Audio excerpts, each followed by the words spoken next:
Кандидатот за председател Стево Пендаровски е безбеден, тврди премиерот Зоран Заев.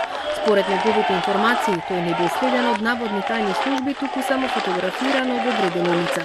Секако дека е безбеден. Сега утврдивме дека се работи за сликање, за докажување каква кола всушност има и каква возел. Значи не се тајни служби? Апсолутно. Така да верувам дека сите граѓани во Република Северна Македонија треба да се чувствуваат безбедни. Немаме причина зашто да не се чувствуваме безбедни. Веројатно има се уште одредени луѓе кои што во својата глава прават некои можности за наводни конструкции, за некакви тајни планови, работат со квази патриотски здруженија и слично.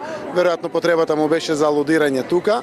Јас го знам заради тоа што се тоа апсолутно согледливи состојби кои се случуваат во нашата земја, но дефинитивно нашата земја е безбедна, сигурна, стабилна. Пендаровски го тврди спротивното. И тој и неговото семејство се следени 24 часа од луѓе вработени во администрацијата, кои биле блиски на опозицијата.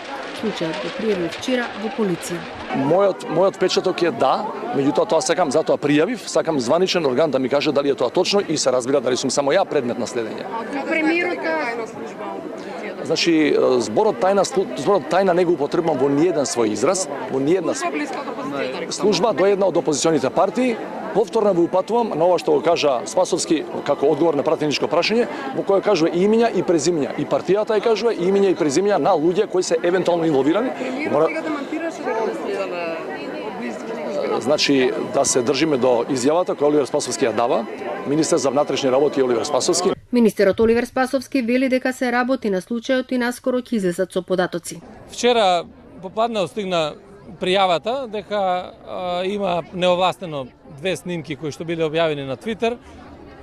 Одделот за економски и компјутерски криминал превзема активности и ќе видиме чиј е тој Твитер налог, па после тоа да продолжиме се трага. ВМРО-ДПМН ја обвини дека со ова Пендаровски си прави алиби за свој втор пораз. Ова е само уште едно од серијата несериозни однесувања на власта, со кои во прашање се доведува чувството за безбедност во државата.